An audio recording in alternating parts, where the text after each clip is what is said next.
Baik, izinkan saya Asma Zakiah selaku MC membuka acara hari ini. Alhamdulillahirrahmanirrahim.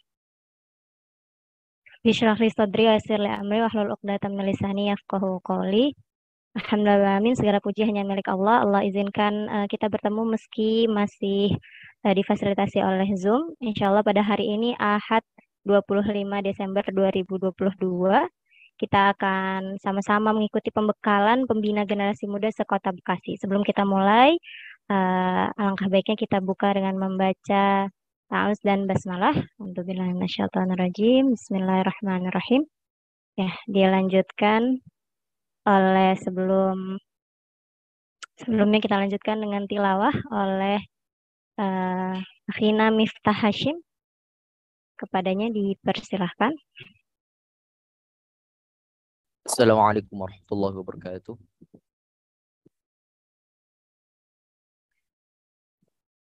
أعوذ بالله من الشيطان الرجيم. بسم الله الرحمن الرحيم. وكأي من آية في السماوات والأرض يمرون عليها وهم عنها معرضون وما يؤمن أكثرهم بالله إلا وهم مشركون أفأمنوا وأن تأتيهم غاشية من عذاب الله أو تأتيهم الساعة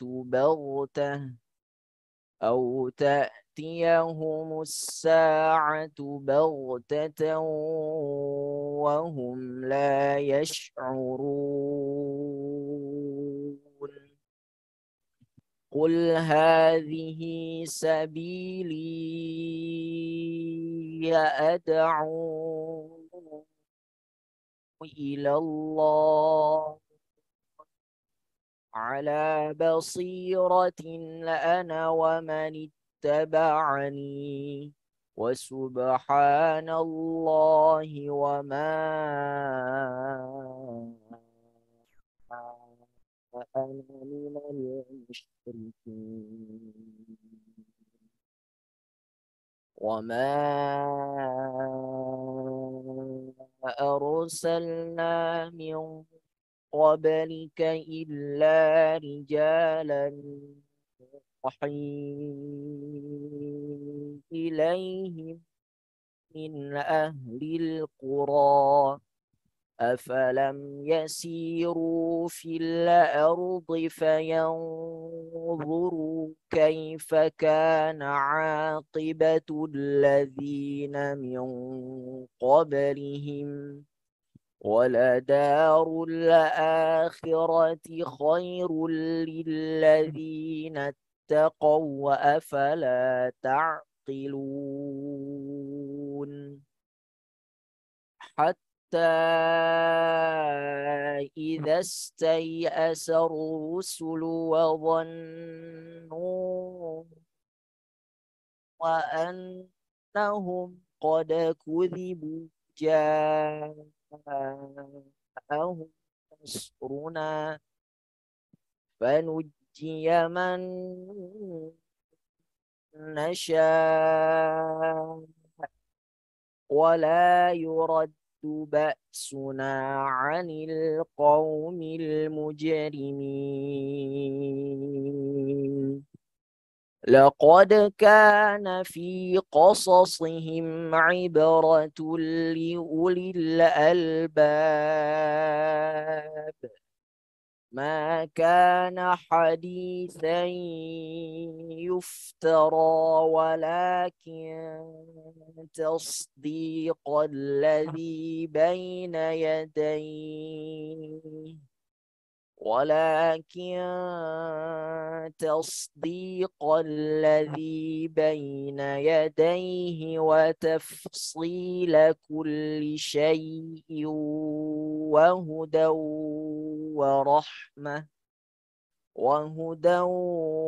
ورحمة لقوم يؤمنون. صدق الله العظيم. والسلام عليكم ورحمة الله وبركاته. Waalaikumsalam warahmatullahi wabarakatuh. Sadaqallahul azim. Jazakallah khairan untuk Miftah Hashim untuk tilawahnya. Alhamdulillah amin. Semoga menjadi berkah bagi acara kita di siang hari ini. Insyaallah sampai sore nanti. Dari surah Yusuf ayat 105 sampai 111 ya. Alhamdulillah.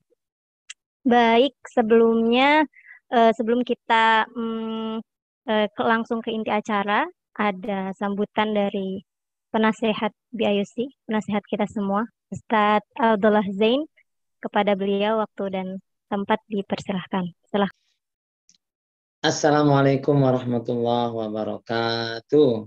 Waalaikumsalam warahmatullahi wabarakatuh. Masya Allah, semangat luar biasa. Di hari Ahad ya, pekan liburan dan pukul 1 siang, tapi luar biasa seluruh anak-anak muda potensial ini insya Allah sangat menyambut acara ini. Jazakallahu khairan, jazakumullahu khairan, ahsanul jazaa. Bismillah, alhamdulillah, wassalatu wassalamu ala rasulillah wa ala alihi wa sahbihi wa man ittaba'a hudahu wa mawalah. Asyhadu an la ilaha illallah wa asyhadu anna sayyidana Muhammadan abduhu wa rasuluh la nabiyya wa la rasulah ba'dah. Allahumma shalli wa sallim wa barik ala nabiyyina Muhammad wa ala alihi wa sahbihi ajma'in wa ba'd. Apa kabar semuanya para generasi muda Kota Bekasi, ikhwan akhwatnya, Masya Allah ya. Semoga kami berharap dalam wadah BIUC ini, tempat kumpulnya anak muda dalam kegiatan-kegiatan positifnya, baik itu persiapan bagaimana mengisi waktu-waktu kita menjadi lebih baik, juga persiapan untuk memberikan skill ya, baik soft maupun hard skill. Nah, para pengurus BIUC di sini semuanya beserta para peserta pelatihan yang Masya Allah, semoga Allah berikan waktu yang berkah buat hari ini, serta tentunya para pengisi pembicara hari ini. Insya Allah kita memantapkan, menyiapkan generasi di mana kami sebagai seorang yang membimbing anak-anak muda agar selalu bisa bagaimana potensinya yang sangat luar biasa itu bisa berkembang dan optimal selalu ya. Bagaimana bisa meng-create sebuah event atau membuat sebuah kreativitas kegiatan, juga sebuah barangkali produk ya. Di sini yang insya Allah hari ini kita pelajari adalah bagaimana hal tersebut ya, kita menginginkan ada skill yang dapat membimbing anak-anak sepantaran gitu ya, selevel dan juga ke bawah, diharapkan seperti itu. Kemudian apakah ketika sudah memiliki kompetensi-kompetensi yang diinginkan, tidak bisa kemudian anak muda itu memimpin di atasnya? Sangat bisa ya jawaban. Dan sudah terjawab dalam sejarah perjalanan kita. Dalam hal ini insya Allah pelatihan kita adalah bagaimana mengajak menjadi seorang tentu saja kalau disebutkan profesi yang terbaik ya, waman ahsanu qaulam mimman da'a ilallah. Siapakah perkataan yang terbaik kecuali melainkan orang-orang yang mengajak kepada Allah, da'iyan ilallah ya. itu manfaatnya bukan hanya pada dirinya sendiri, ya. Akan tetapi tentu saja bagi agama ini kemajuan. Nah, di sini insya Allah akan diberikannya. Dan inilah sebuah momentum menuntut mencari ilmu. Ya.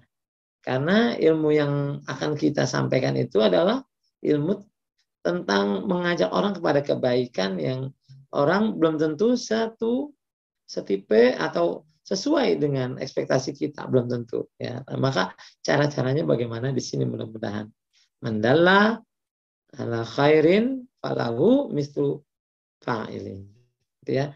Barang siapa yang menunjuki kebaikan atas kebaikan-kebaikan, maka baginya adalah pahala seperti orang yang mengerjakannya tanpa mengurangi pahala orang yang mengerjakannya.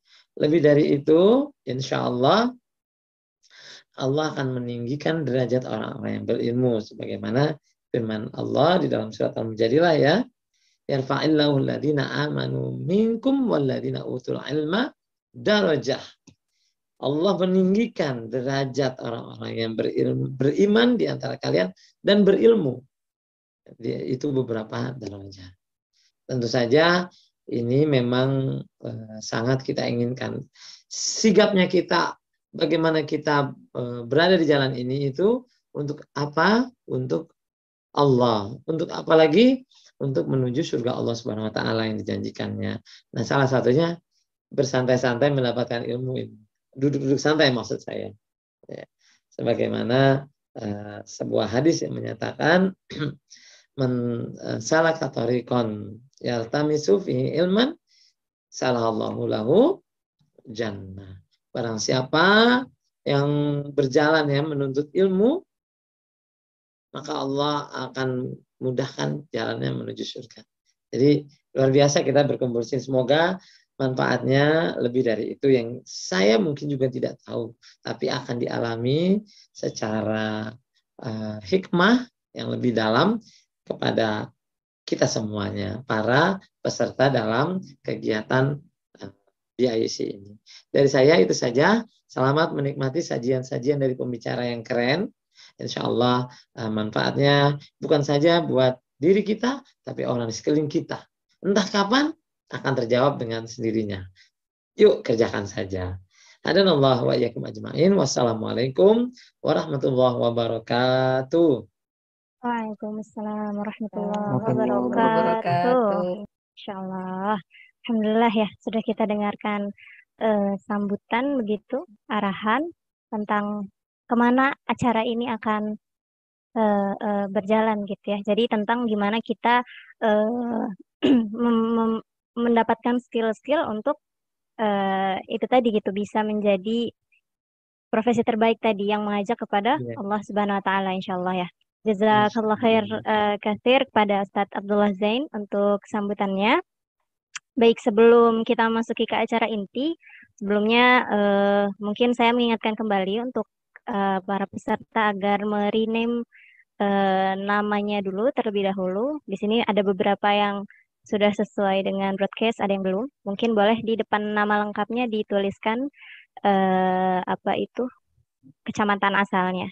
Kodenya juga boleh, misalnya kalau Bekasi Barat BB, kalau Pondok Gede PG, dan seterusnya, dipersilahkan. Kemudian yang lebih pentingnya lagi adalah silahkan mengisi daftar hadir yang ada di kolom chat di bit.ly-nya, bit.ly/absensi strip tutorial mentor. Lebih mudahnya bisa dicek di kolom chat, langsung diklik untuk absensi daftar hadir.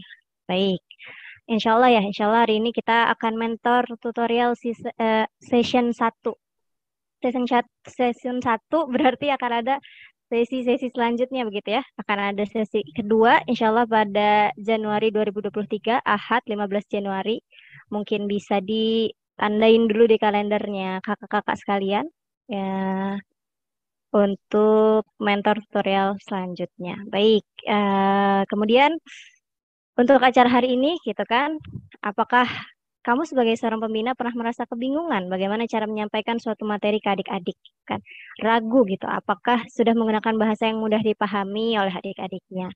Nah, melalui mentor tutorial ini kita akan belajar dan mendapatkan inspirasi mengenai contoh-contoh penyampaian materi dengan gaya anak muda dengan gaya yang anak muda, kemudian materinya juga cocok gitu, bahasanya seperti apa gitu kan, gesturnya dan seterusnya. Insya Allah melalui narasumber yang mantap kali ya, udah diketahui juga oleh kakak-kakak sekalian, Ustadz Edgar Hamas, insya Allah sudah bersama kita.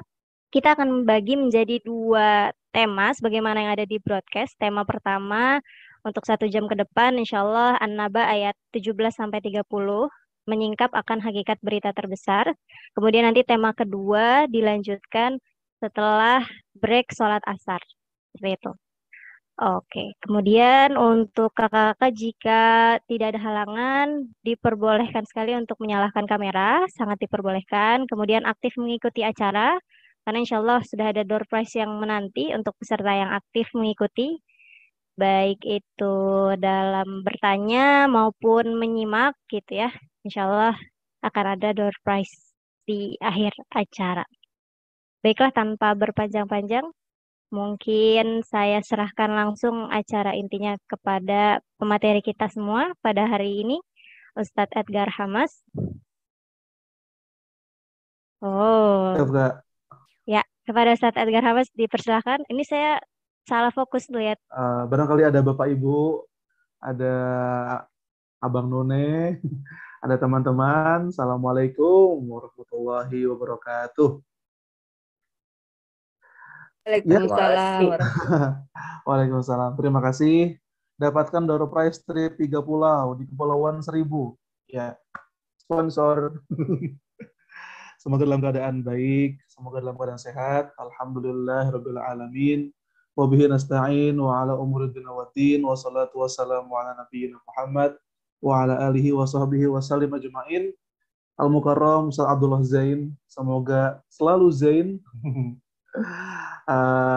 Kepada Kak Asma, terima kasih sudah memoderatori agenda pada siang hari ini sampai sore nanti. Liburan ya, teman-teman, kakak-kakak. Ya. Liburan siang-siang, waduh.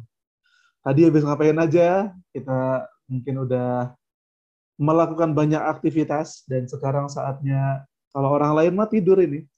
Iya, ini jam-jam tidur. Barangkali tadi juga ada yang Car Free Day atau mungkin ada nggak di antara abang-abang yang hari ini tetangganya motong keramik? Ada? Biasanya suara-suara hari Ahad itu adalah suara motong keramik atau suara fogging. Ya. Alhamdulillah, segala puji bagi Allah atas segala nikmatnya.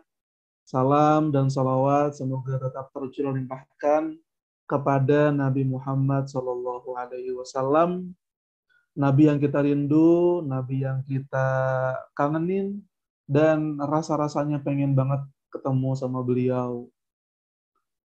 Tapi apa ya? Salah satu hal yang ngebuat kita itu optimis, bisa naruh muka kita di depan Rasul, adalah karena kita itu mencoba, meskipun terseok-seok, untuk ngikutin jejaknya Rasul. Itu menurut saya salah satu, kalau kita boleh memvisualkan, nanti akan ada banyak sekali orang yang ingin bertemu Rasul, tapi nggak semua orang mampu mengangkat mukanya. Karena ada yang mencoba buat ngikutin Rasul, pengen ketemu Rasul, tapi dia sadar diri, he is doing nothing, dia nggak ngelakuin apa-apa. Dan saya berdoa semoga orang-orang di sini adalah orang yang semoga Allah pertemukan kita dengan Rasul dalam keadaan beliau tersenyum kepada kita. Senyumnya senyum yang bersebab, bukan senyum yang dibuat-buat. Senyum karena kita ini termasuk orang-orang yang meneruskan sabda beliau meski kita terseok-seok. Senyum Rasul yang tidak beliau buat-buat. Senyum tulus pada kita karena kita berusaha buat menyampaikan apa yang beliau sampaikan pada umatnya. Meskipun kadang kita pun menggeliat, terbenam, jatuh, bangkit lagi, tapi kita nggak pernah kehilangan antusias untuk menyampaikan apa yang Allah perintahkan dan apa yang Rasul sabdakan, meskipun itu berat. Namanya juga qaulan tsaqilah. Qaulan tsaqilah. Berat ini kata-katanya emang. Tapi ya itu, abang-abang semua, kakak-kakak, bapak ibu, suka itu nggak? lihat tukang jagung manis keliling gang kita nggak? Ada analogi yang sangat menarik dari jagung manis ya. Enak bergizi. Coba kalau yang jual jagung manis itu jagung mentah. Ada yang beli nggak ya? Dia ngiter dari gang ke gang, jualan jagung mentah tuh rambutnya masih ada, gitu kan. Belum dipotong dari tangkainya, dan dia bawa pakai gerobak kayu yang udah kusam dan lusuh. Pertanyaan saya simpel, anak-anak bakal beli nggak? Ya kalau dibeli buat makan sih enggak, dibeli buat nimpuk temennya mungkin gitu. Itu perumpamaan sederhana dari dakwah ini, dari risalah ini. Dakwah ini itu kan perlu kita sampaikan kepada orang dengan bahasanya. Jagung mentah mungkin akan sangat membuat tersenyum ibu-ibu untuk dibuat sayur lodeh atau sayur asem. Tapi bagi anak-anak, jagung itu harus disulap menjadi jagung manis, susu, keju. Jadi itu tugas orang-orang yang pengen menyampaikan dakwah ini kepada orang-orang yang ada di bawah kita secara generasi, secara usia. Generasi milenial kayaknya udah bukan lagi. Saya aja generasi milenial akhir, di bawah kita itu ya generasi zilenial semua. Generasi Z. Dan kakak-kakak semua, kita semua paham, generasi Z itu pola pikirnya jauh berbeda dengan yang sekarang-sekarang, yang kita. Dan mungkin bahkan di antara teman-teman di sini ada generasi Z juga. Dan mungkin di antara abang-abang di sini juga ada yang mengampu dan membina generasi alfa. Masih kecil tuh, dibina.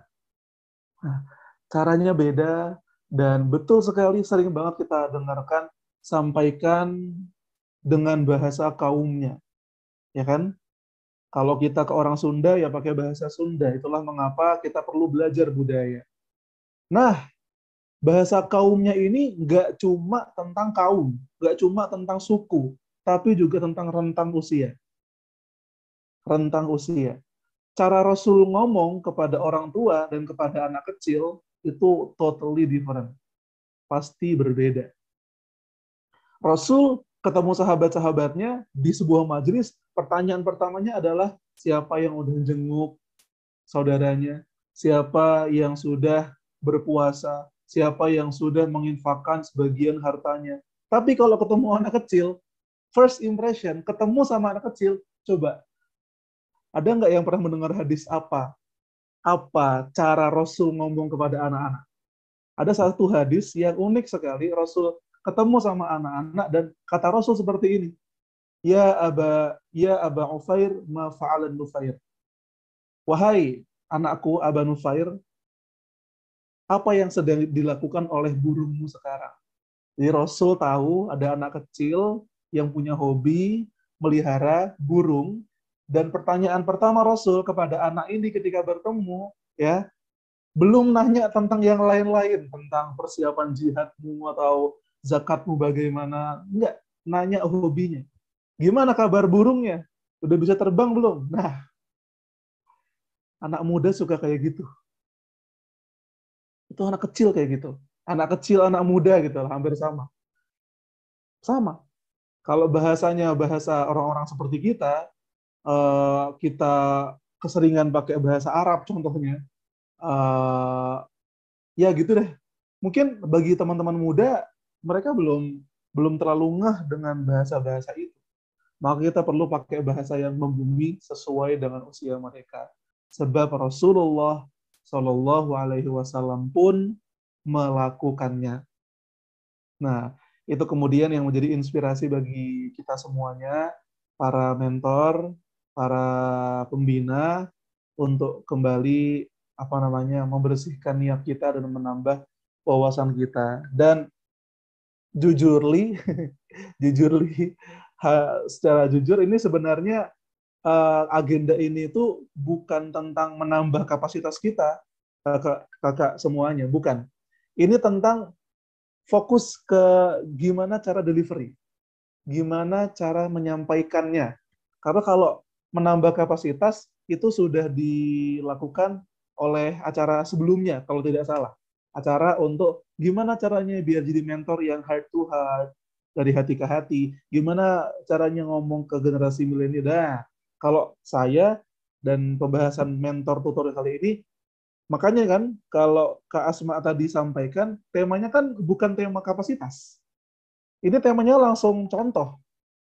Materi pertama kita ini adalah An-Naba ayat 13 sampai 30. Ayat 17 sampai 30 langsung nih. Kalau kita disuruh nyampein An-Naba kepada anak-anak muda, anak-anak remaja, itu gimana caranya? Dan sesi kedua Al-Alaq secara utuh.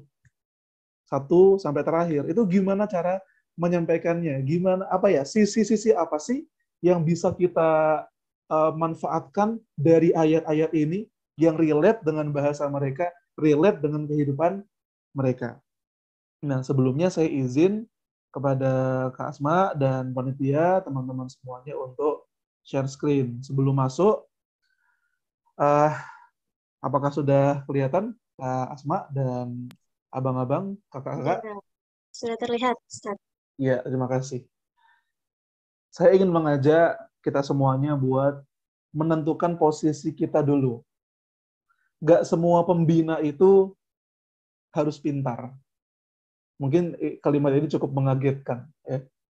Gak semua pembina itu harus orangnya kayak siapa contohnya? Bang Akil Wilda contohnya. Bang Akil itu kan referensinya mantap gitu. Gak semua orang juga orangnya harus sesemangat dan semantap spiritnya Kak Asma. Kak Asma kan kalau ngisi misalkan, wah bikin orang tuh juga kegaet semangatnya. Nggak semua orang harus kayak gitu dan nggak semua orang bisa kayak gitu. Meskipun ya kalau diusahakan bisa. Dia muktasab. Nah, sebenarnya kalau kita mau lihat, kalau kita mau menentukan potensi dan posisi kita, setidaknya untuk memfinishing sebuah proyek atau dalam hal ini dakwah, orang tuh terbagi jadi 3. Ada seorang Maven. Maven itu orangnya referensi. Ditanya apa ya bisa. Dia tuh baca bukunya banyak. Dia itu referensinya mantap. Dan dia ngerti bilingual, bahasa Arab, bahasa Inggris, bahasa Indonesia. Nah, tapi juga ada yang kedua, marketing. Marketing itu orangnya supel. Orangnya supel bagaimana? Dia mungkin nggak sepintar si Maven di awal. Dia nggak sejenius si Maven di awal. Tapi kesupelan dia ngebuat orang-orang itu banyak kenal sama dia. Tukang galon, dia punya kontaknya. Servis AC, dia punya kontaknya. Ya kan? Kemudian link-link warung-warung sekitar RT, dia tahu harga yang paling murah. Telur yang 29.000 yang mana? Saya tahu belanja telur juga gitu kan. Gitu. Dia supel. Dia mungkin nggak castis-cus, nggak fafifu was-was ngomongnya kayak gitu. Cuma dia supel dan orang itu sangat terbuka buat curhat dengan dia. Bukankah pembina itu perlu ada sisi kayak gitu? Dan saya sering banget nemuin ada pembina yang menti itu, anak-anak itu dekat sama pembinanya bukan karena pembina itu ngomongnya pintar. Bukan. Tapi karena dia itu supel untuk mendengarkan. Dia itu enak untuk dicurhati. Nah, ada yang kedua, ada pun yang ketiga. Yang ketiga itu salesperson, atau salesman, seorang agitator. Dia ini mungkin tidak terlalu banyak referensinya seperti Maven, tidak terlalu supel juga kayak seorang marketer, tapi dia itu orang yang kalau ketemu orang lain, orang itu langsung buru-buru ingin beramal karena dia. Buru-buru ingin closing, kalau bahasa bisnisnya. Misalkan lagi ngebahas Al-Asr, sampai di ayat illal ladzina amanu wa 'amilus shalihat. Nah, sang agitator, sang salesman itu akan langsung melis karena semua orang rugi kecuali orang beriman dan beramal soleh. Sekarang mentoring kita harus buat proyek apa, guys? Langsung closing di amal. Karena beriman, amal soleh. Beda sama marketing barangkali. Ini gimana? Ada yang bisa menyampaikan contoh-contoh amal soleh gimana? Ada yang mungkin punya amal soleh bisa di-sharing ke teman, dia bisa mendialogkan. Kalau Maven, dia akan mengartikan dan menafsirkan. Jadi maksudnya amanu adalah maksudnya wa amilus salihah dalam tafsir At-Tabari, dalam tafsir Ibnu Katsir, dalam At-Tanwir wa Tahrir.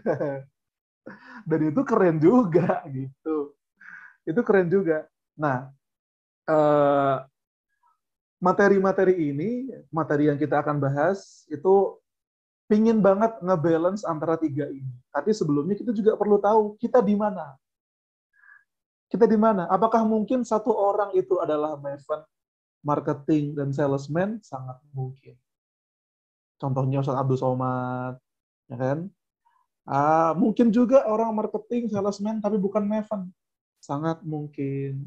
Dan kalau kita sudah bisa mengkategorikan kita di mana, misalkan kita ini salesman, ya kita butuh nih bantuan teman kita yang Maven. Jangan ragu. Saya punya mertua, Abi Joko.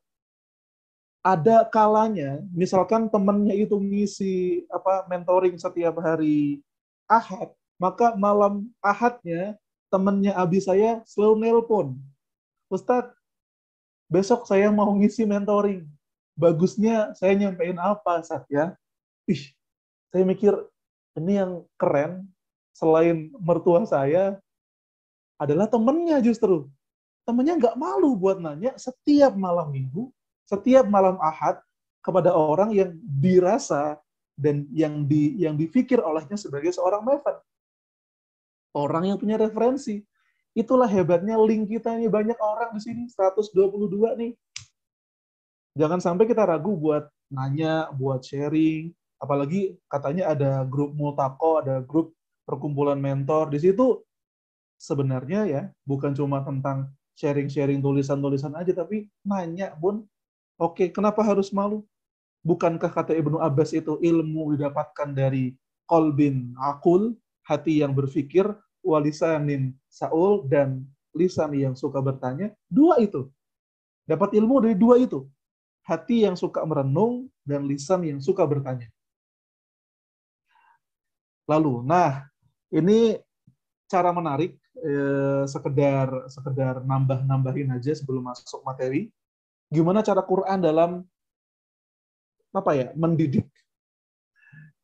Mungkin abang-abang tadi kalau kata Kak Asma, kalau kata Ustaz Abdul Zain, sedikit menyinggung gimana cara menyampaikan kepada para mad'u, para teman-teman binaan ini dengan bahasa yang enak, biar nggak bosan, biar nggak boring.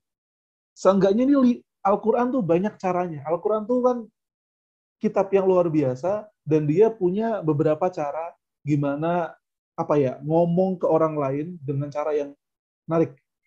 Yang pertama al-amsal, analogi.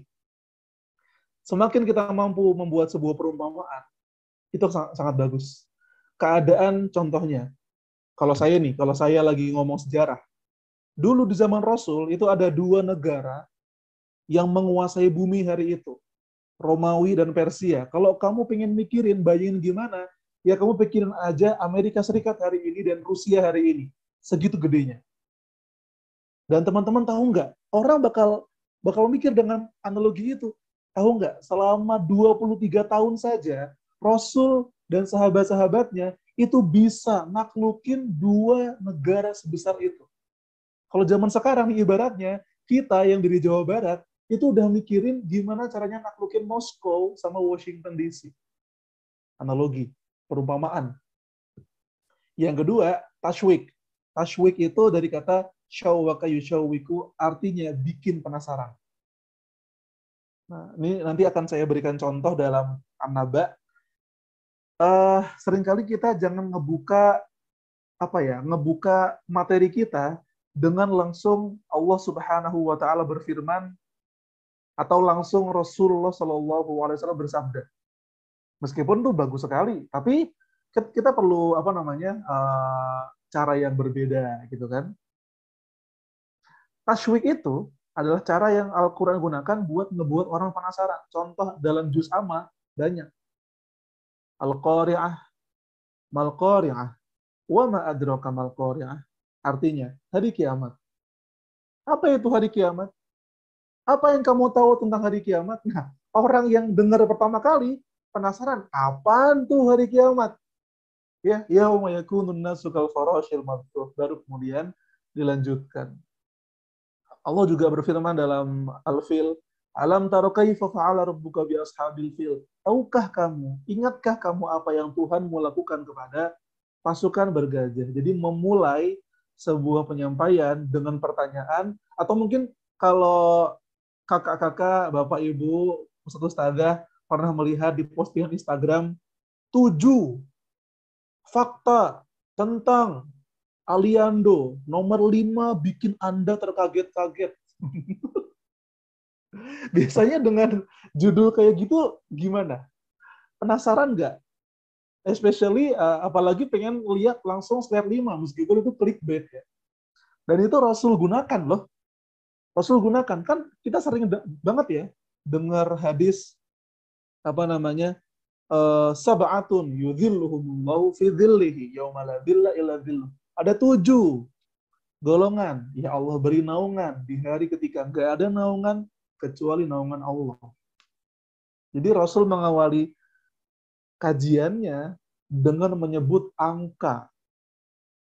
Dan orang itu seringkali tergelitik dengan angka.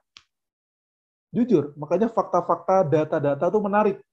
Makanya di Al-Kahfi Allah nge-mention tuh, bahwa Ashabul Kahfi itu tidur selama 300 tahun ditambah 9. Kenapa disebut angka? Biar orang tuh membayangkan. Tidur 3 jam aja rasanya lama. Ditidur 300 tahun ditambah 9. Dan bangun-bangun itu masih sehat gitu. Betapa luar biasanya Allah Subhanahu wa taala. Itu. Kemudian Allah mention dalam kisah Nabi Yunus. Nabi Yunus tuh diutus ke berapa orang sih? Ila alfu mi'atin, kepada 100.000 orang. Dimention berapa jumlahnya. Tashwik itu seringkali perlu kita gunakan. Yang ketiga, hikayatul qissah, nyeritain kisah. Itu secara jujur ingin saya sampaikan, itu gaya saya pribadi di Gen Saladin. Dan dalam penyampaian mentori. Banyak banget dengan kisah. Karena apa? Karena kisah itu adalah satu hal yang Allah gunakan buat mendidik Rasulnya. Merinding saya katakan ini. Allah mendidik Rasulnya pakai kisah. Makanya sepertiga Al-Quran itu adalah kisah. Semua kisah. Nabi Musa, Nabi Yunus, Nabi Hud, Nabi Nuh. Semakin kisah itu jarang didengar, semakin bagus. Karena kalau kisahnya udah pernah dengar, ya udah denger ini mah gitu. Semakin jarang didengar, semakin kita belajar baru, kita sampaikan, orang akan dapat ilmu baru. Yang keempat, burhan, argumentasi, data, survei, kemudian chart, lalu isya'alul fikr, ngajak mikir, dialog. Nah, bagaimana cara Rasulullah? Ini sedikit saja, saya lewati saja, Bapak Ibu. Nah, saya langsung menuju ke surat An-Naba. Mari kita sama-sama pelajari. Ini bukan saya nyampaikan tentang An-Naba ya, Bapak Ibu dan teman-teman semua. Saya mencoba. Saya hanya mencoba bagaimana caranya untuk mendelivery materi An-Naba ini kepada anak-anak muda. Bismillahirrahmanirrahim. Nah, kakak-kakak, bapak ibu, semuanya yang dirahmati Allah Subhanahu wa taala, insya Allah materi-materi dengan slide seperti ini sudah difasilitasi oleh kurikulum Satgas PAA, gitu ya, sudah difasilitasi. Kalau kita ngerasa, pusing Sat, bikin materi, pusing Bang bikin slide-nya, presentasinya. Tenang ya. Ini nanti juga akan dibagi. Jadi kita mau nyampein itu sudah punya presentasinya. Banknya udah ada, PowerPoint semua. In case mau nyampein pakai laptop atau mau nyampein di online ginian kan kalau ketemu wajah orang terus kan, ya ini lagi. Kalau pakai slide kan lebih enak gitu. Dan banyak banget fasilitasnya. Tidak hanya menggunakan PowerPoint biasa. Ini kalau saya ini yang tentang Anaba ini saya gunakan platform Canva. Dan itu free ya.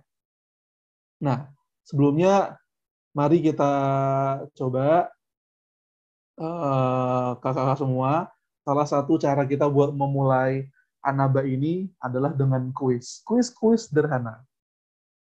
Kuis yang nggak perlu pakai, ya boleh kalau mau pakai Kahoot, tapi kalau mentoring kan berapa orang doang, kalau pakai Kahoot bisa. Kahoot tuh ada caranya nanti.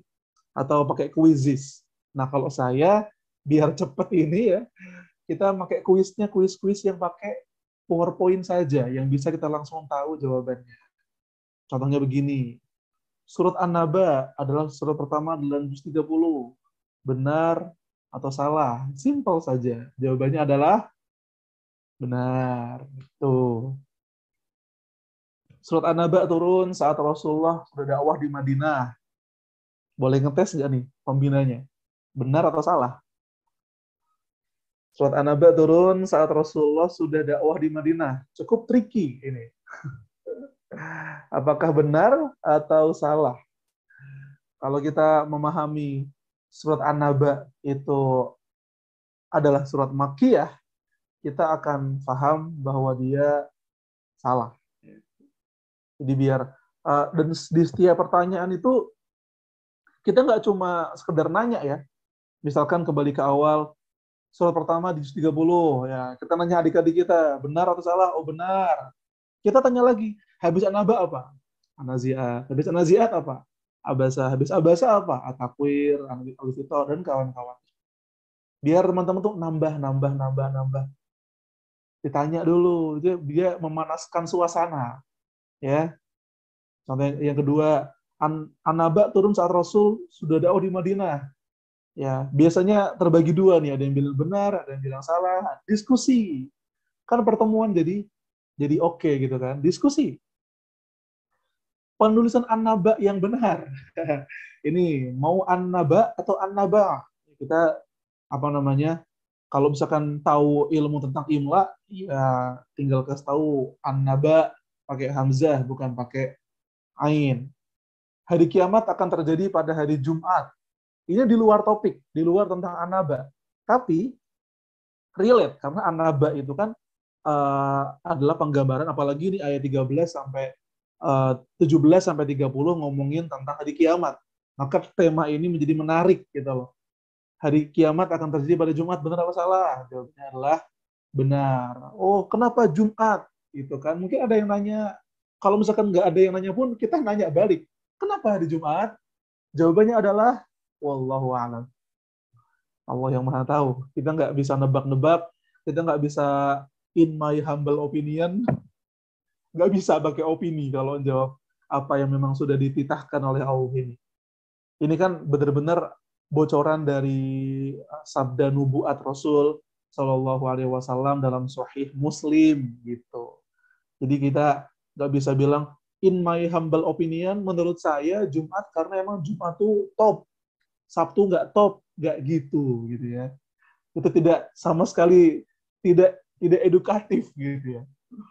Nah, pembahasan tentang An-Naba ini perlu banget kita sampaikan secara general sebelum masuk ke tema intinya. Jadi kalau saya lihat ya di tema garis besarnya itu ada 3 poin. Pertama, menyingkap akan hakikat berita besar. An-Naba sendiri kan berita besar. Apa sih maksudnya? Lalu tentang ketetapan waktu hari kiamat. Yang ketiga, balasan terhadap orang yang durhaka. Kalau melihat poin-poin seperti ini, kira-kira kakak-kakak semuanya, apa yang terlintas di pikiran kita?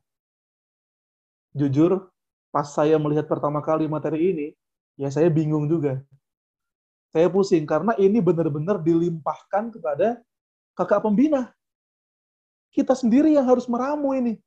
Kecuali sudah ada modulnya. Seingat saya, kemarin ada satu buku yang misalkan mengulas kurikulum teman-teman yang masih muda, kurikulum teman-teman yang sudah naik jenjang, ada ternyata sudah mulai turun. Ya, alhamdulillah. Tapi sementara menunggu itu, dan kalau teman-teman pengen explore sendiri, gimana? Padahal cuma diwakilkan dengan 3 baris. Itu memang harus sekreatif-kreatifnya teman-teman. Sekreatifnya kita. Makanya kami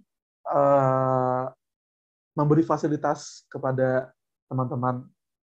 Salah satunya dengan mentor tutorial ini. Gimana cara nyampeinnya? Itu 3 baris bisa kita sulap jadi apa? Masa 3 baris? Ya, teman-teman semuanya, oke, menyingkap akan hakikat berita besar. Hakikat berita besar, anaba. Anaba, berita besar. Lalu, ketetapan waktu hari kiamat. Ya, dia di ayat ayat berapa? Dah, antum baca ayatnya. Yaitu, jadi hari kiamat itu akan ada dan dia akan terjadi. Ya. Terus yang ketiga, meskipun saya yakin nggak ada yang kayak gitu sih. Pasti kita nyari sumbernya dari mana-mana, seenggaknya nyari di rumah ISO, Muslim or ID gitu kan. Oke, ini saja teman-teman. Seenggaknya perlu kita sampaikan secara general. An-Naba, surat keberapa, kemudian suratnya Makkiyah, kenapa dinamakan An-Naba. Kita juga sebenarnya perlu itu juga, perlu terus nambah wawasan kita. Apakah nama surat itu adalah dari Allah langsung, atau dia itu ijtihad para sahabat? Menurut abang-abang gimana? Nama-nama surat itu kan bukan tauqifi, bukan langsung Allah bilang ke Rasulnya surat ini namanya surat An-Naba. Enggak. Dia ijtihadi. Jadi misalkan kenapa? Kan dilihat aja nih sebabnya. Dia dinamakan An-Naba karena memang An-Naba ini kata yang paling keyword dalam surat ini. An-Naba. Dan kenapa Al-Baqarah dinamakan Al-Baqarah? Ya karena keywordnya kata-kata Al-Baqarah cuma di surat itu. Di yang lain tuh jarang gitu kan. Bahkan nggak ada Al-Baqarah di surat itu doang. Makanya dinamain Al-Baqarah. Sebagai wawasan juga buat teman-teman, biar mereka semuanya paham. Ternyata Quran itu semakin dipelajari semakin seru. Nah, apa kata ulama tentang An-Naba? Jadi ini masuk ke referensi. Kami insya Allah siapkan. Jadi di akhir slide itu kami taruh beberapa bacaan, beberapa referensi, biar abang-abang, kakak-kakak itu bisa membaca ulang atau mengkonfirmasi. Nanti pun ke depannya inginnya kami juga akan melampirkan kira-kira bagusnya nonton video apa. Kira-kira bagusnya nonton atau dengar ceramah siapa. Tapi karena ini baru memulai, ya kita baru, ya yang penting mulai. Yang penting mulai dulu. Ini menjadi awal mula kita, baru sesi 1. Ini diambil dari tafsir Ibnu Katsir. Kata ulama tentang An-Naba itu apa? Jadi kita ngasih tahu ke teman-teman bahwa tafsir itu meskipun maknanya berbeda, tapi dia itu maknanya dekat. Maknanya dekat. Dia tuh bedanya bukan beda banget gitu loh. Dia maknanya makna yang berbeda, tapi saling memiliki hubungan. Contohnya, kata para ulama, An-Naba itu ada yang memaknai An-Naba'il Azim sebagai Al-Quran. Ada yang mengartikannya sebagai kebangkitan setelah mati. Ada juga yang memaknai sebagai hari kiamat. Dia 11-12. Tapi menariknya, setiap makna itu kalau ditelusuri lagi, dalam lagi, Al-Quran bisa nggak disebut sebagai berita yang besar? Iya. Setelah kita coba buat buat cerita ke teman-teman kita, bayangin aja, 600 tahun gak ada wahyu.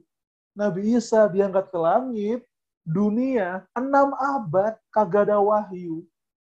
Gimana keadaan dunia? Hancur. Ngeri. Itu yang terjadi di dunia. Maka subhanallah, ketika kemudian Al-Quran turun, setelah 600 tahun gak ada wahyu, what happened? Ayat naon, kemudian apa yang terjadi? Orang-orang itu pasti menganggap turunnya Al-Quran sebagai berita yang besar. Terus mikirin, Masya Allah, kalau dunia ini gak ada Al-Quran, jadi apa? Udah hancur banget. Ya kan? Kemarin di Piala Dunia, nah, sambungkan dengan apa yang sedang viral. Contohnya ini, Piala Dunia kemarin itu ada jurnalis Inggris yang bersyukur banget. Selama saya bermukim di Qatar, aku menemukan sebuah penemuan terbesar di abad ini. Orang mikir apa? Sampai kemudian dia bilang, penemuan terbesar di abad ini adalah shower air yang bisa cebok pakai air. Kata dia. Di Eropa, kami nggak menemukan alat cebok dengan shower itu dengan air, adanya pakai tisu doang di Eropa. Dan sungguh, saya akan bawa shower air ini ke Eropa. Itu. Andaikan Islam nggak ngajar toharoh, andaikan Al-Quran nggak turun, andaikan Rasul nggak diutus, ya mungkin sekarang dunia semua kotor sekali. Itulah kenapa, Masya Allah, Islam datang, Al-Quran datang menjadi berita yang besar. Salah satu part of berita itu adalah mengajarkan orang-orang tentang pentingnya taharah. Wa thiyabaka fatahhir, maka pakaianmu bersihkanlah. Nah, kita kenalkan dengan kita relate-kan dengan apa yang memang jadi pembahasan orang-orang sekarang. Gitu. Nah, ini kata-kata ulama tentang surat An-Naba. Ada yang mengartikan Al-Quran, ada yang bilang kebangkitan setelah mati, ada yang memaknai sebagai hari kiamat. Nah, mari kita ambil kata-kata berita besar. Kita tanya kepada teman-teman, menurut kamu semua nih, sesuatu itu dianggap berita besar, itu kenapa? Itu ngajak teman-teman mikir tuh. Isya'alul afkar. Ya kan? Kita ngambil dari An-Naba'nya, berita besar. Kenapa sih? Tadi kan ulama bilang nih, kenapa Al-Quran disebut berita besar? Kenapa hari kebangkitan setelah mati berita besar? Kenapa hari kiamat disebut berita besar? Sekarang saya nanya ke teman-teman semua, di contohnya lagi mentoring. Menurut kamu sesuatu itu disebut berita besar itu karena apa? Karena dia fenomenal. Karena dia viral. Karena dia sesuatu yang benar-benar benar-benar berbeda dari apa yang diyakini oleh orang-orang. Contoh, kamu nanya, itu biasa aja. Tapi ketika saya ubah cara ngomong saya, kamu nanya, dia menjadi berita besar. Dia viral, fenomenal, sesuatu yang gak biasa. Lihat Dilan, ada nggak di sini yang ngikutin Dilan Cepmek TikTok? Itu kita kadang perlu tahu loh, karena anak-anak kita itu bahasa mereka, apalagi yang teman-teman SMA itu ya bahasa mereka TikTok. Bahasa TikTok itu ya meskipun sedih sih ya, tapi ya kita harus masuk ke dunia mereka buat kita tarik ke dunia kita.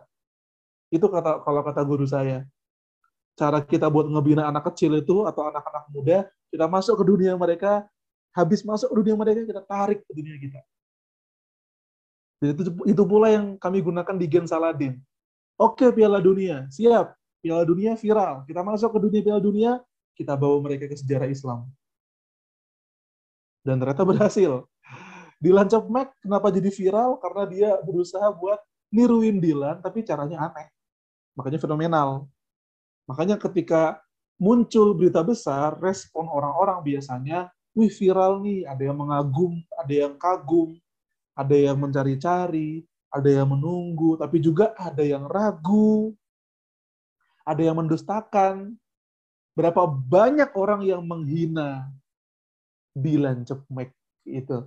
Berapa banyak orang yang contohnya yang berita viral sekarang tuh Karen's Dinner. Ada yang tahu, abang-abang? Ini restoran dari Australia yang cara penyajiannya itu waitersnya tuh marah-marah. Dan dia baru buka cabang di Jakarta. Kak Asma udah nyoba? Kayaknya belum ya. Kayaknya orang-orang kita nggak bisa ya. Tapi kita tahan banting kayaknya karena udah nyobain Kembara dan kawan-kawannya, Latansa gitu kan. Udah bayar, dimarahin, kok sedih lah. Itu. Dia jadi berita besar karena emang yukhaliful adah. Dia itu menyelisihi kebiasaan. Dan orang-orang musyrikin, gitu kan, kenapa menganggap Al-Quran itu berita besar? Karena ketika mereka mengira Nabi akhir zaman itu tidak ada dan sebuah bualan, ternyata Nabi akhir zaman datang dari Mekah, pakai bahasa Arab. Ketika orang musyrikin berpikir, gak mungkin, kita mau mati ya mati aja, gak mungkin bangkit, ternyata Quran datang, akan ada hari bangkit setelah mati. Besar dong beritanya itu. Orang-orang jadi ada yang iya, ada yang mengimani, ada yang mendustakan. Apalagi hari kiamat. Orang musyrikin mana paham tentang itu, gitu kan? Orang musyrikin mikirnya, ya udah mati, nggak ada dibangkitkan, nggak ada kiamat, dunia akan terus berjalan. Ternyata Al-Quran memberikan sebuah spoiler. Akan ada hari kiamat. Masya Allah. Itulah mengapa dia disebut berita besar. Nah, kita ngajak teman-teman buat merasakan feeling berita besar itu dengan kita kaitkan dengan apa yang teman-teman anggap hari ini sebagai berita besar. Gitu. Jadi, apa ya, itu nyambung dengan analogi. Kalau dalam bahasa Arab ya, kita namanya tuh isti'arah, kita meminjam apa yang memang sedang ada dalam realita sekarang, kita gunakan untuk membahas apa yang menjadi bagian dari materi kita. Apakah mungkin? Sangat mungkin. Sangat mungkin. Tidak ada yang tidak relate dengan Al-Quran. Gitu. Lalu lanjut. Nah, ini dia. Bedah ayat An-Naba. Meskipun ini seharusnya ayat 17-30, mohon maaf ya. Tapi kan ini karena poin pertamanya mengungkap hakikat berita besar, mau nggak mau, harus saya sampaikan ayat yang 1-4. Mau tidak mau, karena dia ngomongin hakikat berita besar. Nah, contoh kita baca, ini desainnya saya desain seperti ini, ayat 1-2, terus ada tulisannya, tuh supaya kita baca bareng-bareng. Yuk teman-teman semuanya kita baca Quran, buka An-Naba semuanya. Ya, antum baca pertama sampai kedua. Amma yatasa'alun 'anil naba'il 'azim. Amma yatasa'alun, tentang apa mereka bertanya-tanya, tentang berita yang besar.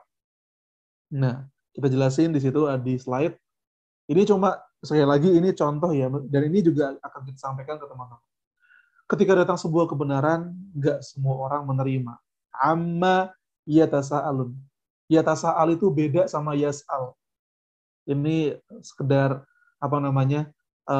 wawasan buat kita sebagai pembina. Di sini di ayat pertama itu Allah menggunakan kata yatasa'al. Seharusnya kamu nanya itu yas'al. Amma tas'al, kamu nanya apa? Tapi kalau di sini menggunakan ayat tasa'al, saling bertanya-tanya. Jadi mereka itu yang nanya gak cuma satu orang. Jadi saling bertanya-tanya tuh jadi buah bibir di mana-mana. Di tongkrongan, di gedung parlemen, di kafe, di warung Mekah saat itu saling bertanya-tanya. Dijadikan sebuah topik pembicaraan. Anin naba'il azim. Ya, lihat. Tidak semua orang mau menerima. Banyak yang bertanya-tanya, mempertanyakan, dan mendustakan. Alladzi hum fihi mukhtalifun. Nah, teman-teman, kamu melihat sendiri bagaimana sikap orang ketika mereka mengetahui mana yang benar. Ada saja orang yang membantah, berdebat, dan tak mau mendengar. Hum fihi mukhtalifun. Berbeda pendapat. Ya, emang nggak semua orang langsung mau menerima kebenaran. Dan dalam ilmu sastra Arab, jenis manusia dalam menerima informasi itu ada 3. Pertama, khalid zihin, kepalanya memang kosong. Kepala kosong ini ya kayak gelas kosong. Diisi itu nerima. Oh iya, kiamat datang, ya. Asyhadu an la ilaha illallah, ya. Karena fitrahnya suci. Abu Bakar, Utsman, Khadijah, suci. Yang kedua, mutaraddid, orang yang ragu-ragu. Terima nggak ya? Terima nggak ya? Tapi nggak mau nerima, tapi takut dibenci, nggak mau nerima, tapi sayang dia benar. Dan ada sahabat yang awalnya juga kayak gitu, terima atau enggak ya, terima atau enggak ya, kayak Hamzah, kemudian Raja Heraklius, meskipun akhirnya Hamzah nerima, alhamdulillah, Heraklius akhirnya lebih ke enggaknya, ya sayang sekali. Ada yang ketiga itu adalah munkir, orang yang ingkar, apapun sesuatu yang baru yang datang di hadapan pikirannya, dan di kepalanya udah ada isinya, dia akan bantah. Abu Jahal, Abu Lahab, dan kawan-kawannya. Itu. Maka ini perlu dijelasin juga ke teman-teman. Kita juga perlu melihat nih adik-adik kita, gak semuanya gelas kosong. Yakin? Pasti ada. Ada nggak sih? Ya. Satu di antara teman-teman mentoring kita pas ngelingker tuh, kerjaannya kritis aja. Nanya mulu. Sehingga satu forum itu, seringkali teman-teman yang lain tuh, aduh, malas banget gua. Dia nanya mulu, kritis. Mentornya bilang apa, tapi saya pernah dengar gini, mentornya bilang apa, dibalas lagi. Nah, orang kayak gitu tuh, teman-teman semuanya, itu apa ya, mungkir, tapi dalam artian bukan mungkir yang jahat ya. Mungkin orang yang ingkar tuh belum tentu dalam konteks ini adalah orang yang tidak percaya pada kebenaran, bukan. Tapi emang di kepala dia udah ada sesuatu, dan dia ingin menguji itu. Mungkin mutaraddid, bingung. Makanya orang-orang yang, kalau orang yang khalid zihan, orang yang gelasnya kosong, dikasih, terima. Nggak banyak nanya. Orang yang mutaraddid, biasanya orang yang nanya. Saya pernah dengar begini, benar nggak? Saya pernah dapat begini, benar nggak? Nah, orang yang mungkir, ya udah, nggak setuju. Itu diajak dialog. Tuh. Kembali ke laptop. Ayat keempat. Kalla saya'lamun, kalla saya'lamun. Sungguh mereka akan tahu. Allah yang ngejamin itu. Mau orang nggak suka, mau orang mendustakan tentang berita besar ini, kelak, cepat atau lambat, Allah yang akan membuat mereka tahu. Allah yang menjamin bahwa mereka semua akan melihat janji Allah nyata. Siapapun itu yang memperdebatkan akan diam, yang mendustakan akan malu, yang beriman akan lega. Nah, mau jadi yang mana? Pada kebenaran ini, teman-teman semua. Kita tanya ke teman-teman. Kamu mau yang, ketika ada sesuatu yang benar dari Al-Quran, itu your opinion doesn't matter. Kalau ada sesuatu yang benar dari hadis Rasul, dan itu pasti benar dari hadis Rasul, maka your ugly opinion, our ugly opinion doesn't matter. Opini-opini buruk kita itu nggak berlaku. Karena Al-Quran udah bilang A, sabda Rasul udah bilang B. Nah, ini ayat 17-20. Memangnya hari kiamat kapan. Saya ini meminjam gaya judul seperti ini, kakak-kakak. Saya meminjam dari cara penulisannya Fathiyakan. Fathiyakan itu dalam buku-bukunya ada beberapa yang di judul-judulnya itu menggunakan kalimat tanya. Jadi orang penasaran gitu.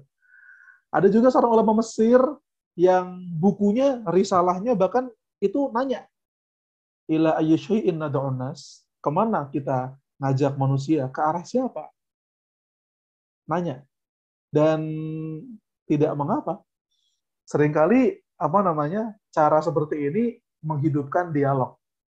Cara seperti ini ngebuat teman-teman itu antusias buat menjawab. Nah, di sini saya patrikan ayat-ayatnya, tapi mohon maaf dalam bahasa Indonesia. Supaya apa sih? Nah, apakah karena yang buat slide malas? Oh, tidak. Ditaruh di Indonesia di sini supaya kita semuanya buka Qur'annya pas mentoring. Kita buka Qur'annya masing-masing nih. Coba teman-teman semua buka ayat 17 sampai 20. Biar yang nggak bawa Quran itu ya buka. Jadi kelihatan suasana mendarasnya tuh kelihatan. Nggak cuma mentor yang buka Quran. Yang lainnya mah dengerin, lihat notif. Enggak. Semuanya membuka Al-Quran di ayat yang memang sedang dikaji. Kan disiplin tuh perlu dilatih juga. Lihat ayat 17. Inna yawmal fasli kana miqata.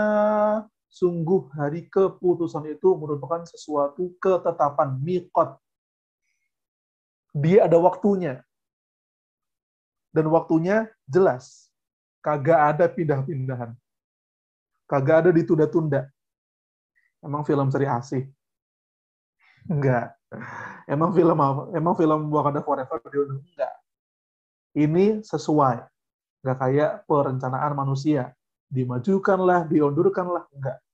Hari keputusan, yaumal fasli kana miqata. Di sini kita ngasih wawasan kepada teman-teman. Jadi hari kiamat itu namanya banyak. Hari kiamat itu, kalau kita mengurutkan di Al-Quran dari awal sampai akhir, seenggaknya akan ketemu 19 nama hari kiamat. Ada Yaumul Qiyamah, hari kiamat, ada Yaumul Fasl, hari keputusan, ada Yaumul Ba'ad, hari kebangkitan, ada Al-Haqqah, ada Al-Qari'ah, ada Al-Ghashiyah. Dan kita ini izin memberi sebuah wawasan. Dalam bahasa Arab, ta'addudul asma yadullu ala 'azamati syai'. Banyaknya nama itu menunjukkan betapa besarnya sesuatu itu. Ini sebagai Ini ngajak teman-teman buat memahami. Kalau sesuatu dalam bahasa Arab namanya itu banyak, itu menunjukkan dia itu nggak main-main. Dia itu sesuatu yang gede, besar. Kamu jangan main-main dengan itu. Allah namanya berapa? Coba, pernah nggak sih kamu mikir gitu kan? Kita dialog. Allah, kalau kamu baca-baca berapa nama? 99. Dan 99 itu kata para ulama bukan semuanya.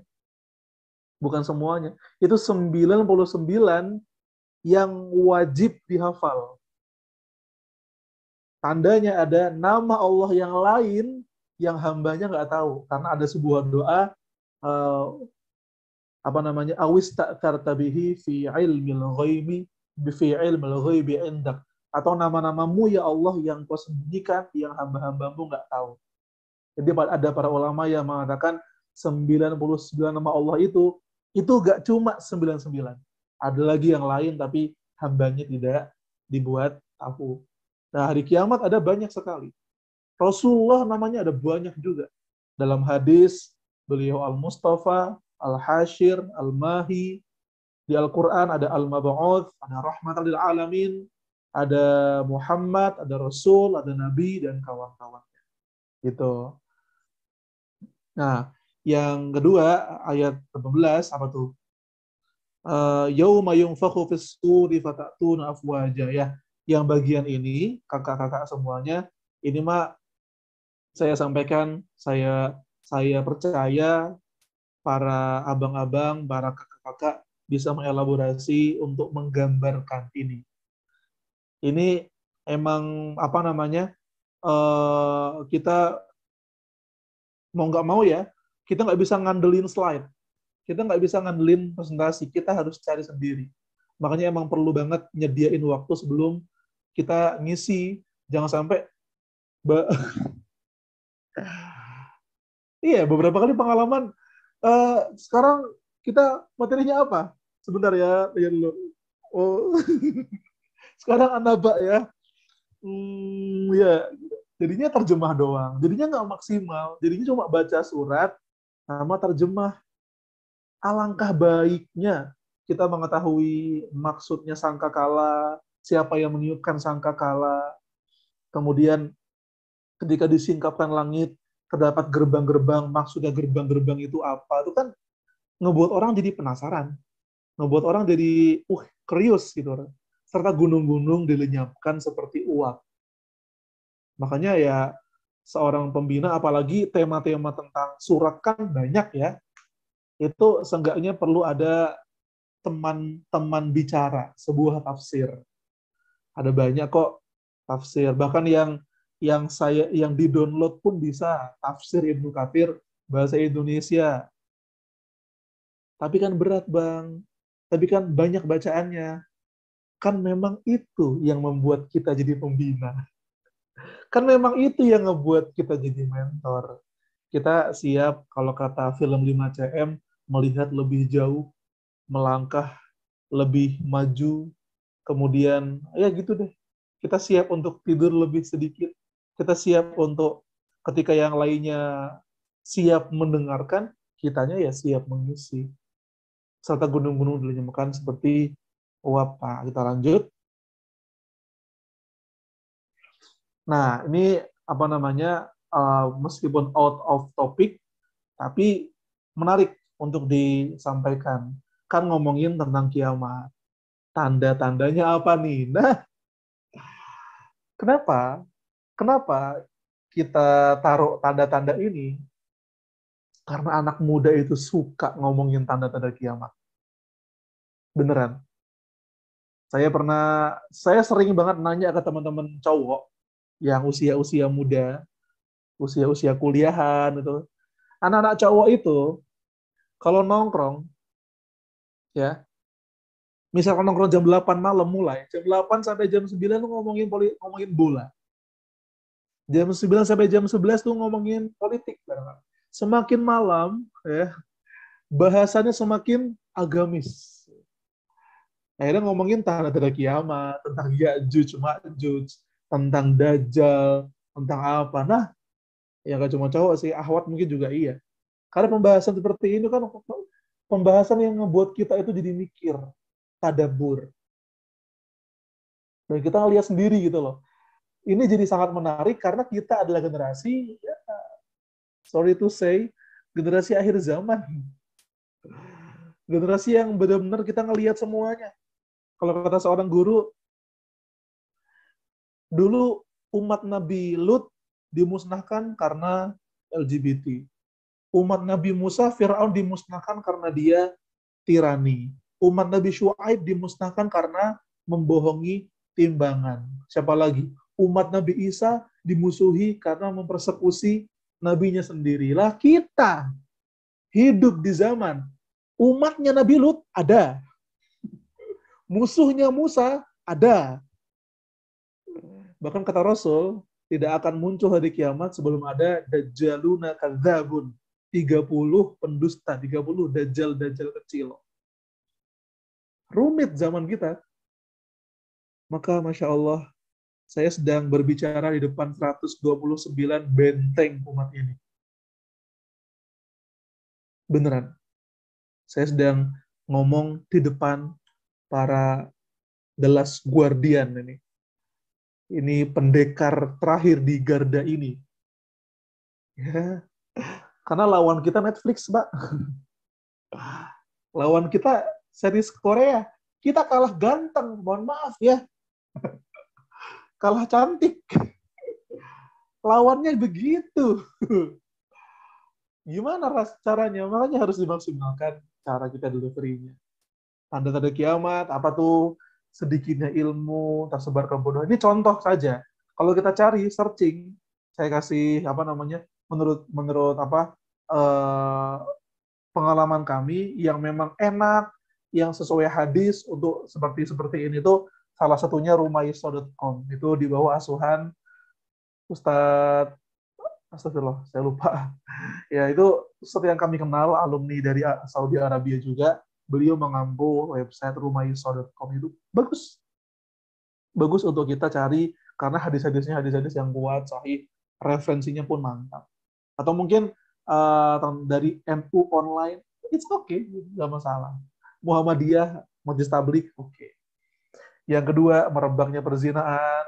Ini sumbernya dari hadis Bukhari, nomor 81, saya terangkan di kanan bawah. Dan yang ketiga, yang relate, coba lihat apakah yang nomor 3 ini berlaku di room Zoom ini. Wanita akan semakin banyak dan pria akan semakin sedikit. Kalau kita lihat nama-namanya, nah, memang banyak ahwatnya. Banyak sekali ibu-ibunya, gitu ya. Baik, kita lanjut. Nah, ini terakhir, balasan bagi orang-orang yang durhaka. Ini lagi-lagi kita ngajak teman-teman untuk kembali kepada Al-Qur'an. Yuk sekarang antum buka, ini sebenarnya sampai ayat 30 ya. Ya tapi ya hampir sama. Ayat 21 sampai 27. Ini menarik buat dibahas. Dan sepertinya kita butuh banget untuk bisa mengimprove gaya kita mendramatisir sesuatu. Bukan mendramatisir ya, menggambarkan sesuatu. Ini siksa neraka loh. Sungguh jahanam merupakan suatu kurungan. Inna jahannama kanat mirsada. Kurungan. Saran saya, ya, pada sebuah kalimat-kalimat yang rasanya kalimat yang kita anggap kiasan, kita elaborasi kalimat itu. Sungguh jahanam merupakan suatu kurungan. Kurungan. Bayangin guys, kurungan. Pernah kamu ada di sebuah labirin yang kamu mau keluar, gak pernah bisa. Ada yang jaga, kamu dikurung di situ, gak bisa keluar. Kurungan. Lanjut. Untuk orang-orang berdosa merupakan pemberhentian akhir. Final. Pulang. Bayangin kalau kamu pulang, pemberhentian akhir kamu, tujuan kamu, itu neraka. Ngeri banget. Setiap orang tuh pengen happy ending. Lihat kan? Ini dari kita mengambil sebuah kalimat dalam satu terjemah ayat untuk kita tadaburi bersama dengan teman-teman kita. Saya pilih ayat 21, kurungan. Itu cara saja. Ayat 22, kita ambil pemberhentian akhir. Everyone want to live happily ever after. Pingin semuanya hidup bahagia. Tapi gimana kalau ada orang yang ternyata karena kemaksiatannya, dia sad ending, dan itu nggak cuma di film, di hidupnya, di real life. Dan dilanjutin lagi, mereka menghuni tempat itu hingga zaman-zaman berganti. Nah, khusus yang zaman-zaman berganti, ada pembahasannya nanti. Menarik buat kita bahas. Di sana mereka tiada merasakan kesejukan, kita bahas nanti. Ya, itu ada beberapa kata-kata di Al-Qur'an yang kalau dibahas semakin ngebuat kita tuh merinding. Serius.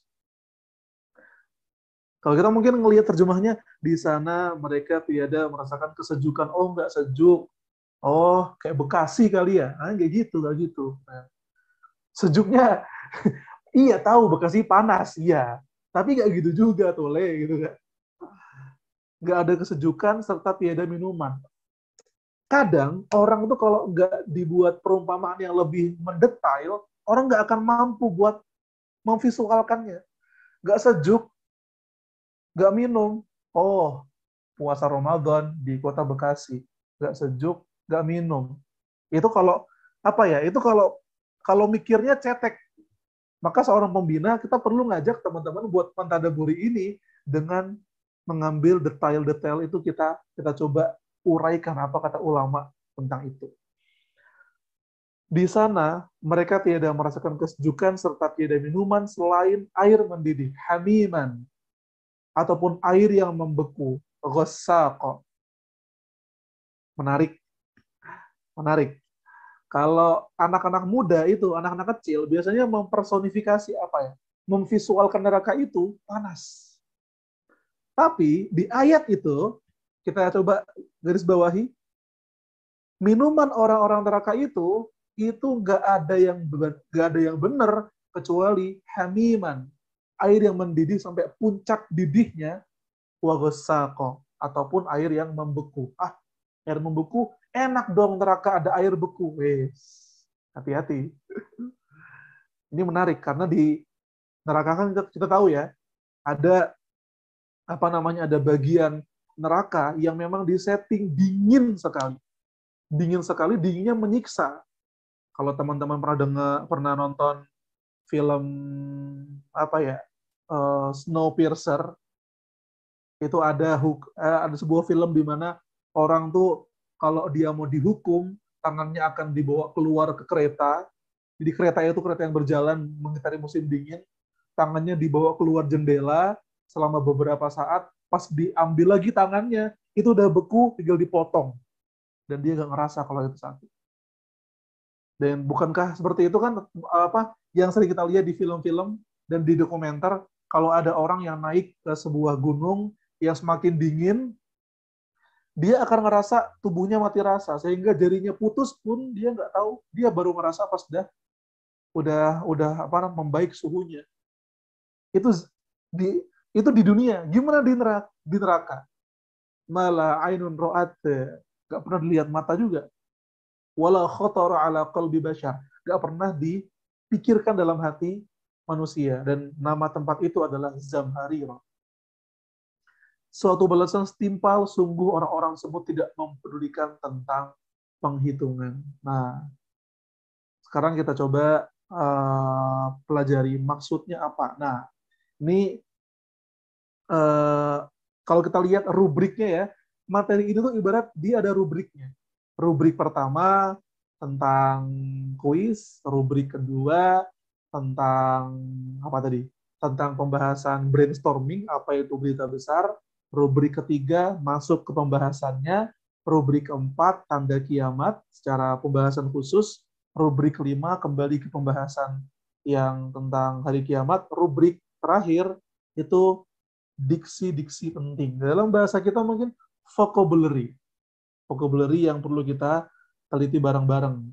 Nah, teman-teman semua, kalau coba ini kita sampaikan kepada anggota Liko kita, ada sebuah ayat di An-Naba yang ditulis ini, ayatnya ayat 20, wasuyyiratil jibalu fakanat saroba, dan dijalankanlah gunung-gunung, maka menjadi fatamorgana lah ia. Jujur, kakak-kakak semua, pertama kali saya membaca terjemah ini, saya nggak tahu gimana ngomongnya. Gimana menjelaskannya, saya bingung. Dan dijalankanlah gunung-gunung, maka menjadi fatamorgana. Gimana? Ada yang bisa langsung menangkap maknanya kalau pakai terjemah Depak biasa? Kita akan tahu kalau kita melihat tafsirnya. Saroba. Saroba itu kalau pakai terjemah Depak, fatamorgana. Tapi dalam tafsir Ibnu Katsir, saroba itu dibuat sebuah kalimat. Dalam pandangan seseorang, ia seperti ada. Misalkan saya, alhamdulillah, fulan, dia di hari kiamat, di kejauhan, dia bisa melihat gunung Salak. Seperti ada. Namun ternyata, ia telah tiada. Dia di detik itu melihat gunung Salak dari jauh, tapi gunung itu sudah tidak ada. Saking cepatnya hilang karena binasa. Bayangin. Jadi debu-debunya itu, mata kita masih ngelihat dia ada, tapi kata menurut para ulama menafsirkan Saroba ini, gunungnya tuh udah nggak ada karena dia udah terhempas. Wow, di situ Masya Allah, ngeri sekali.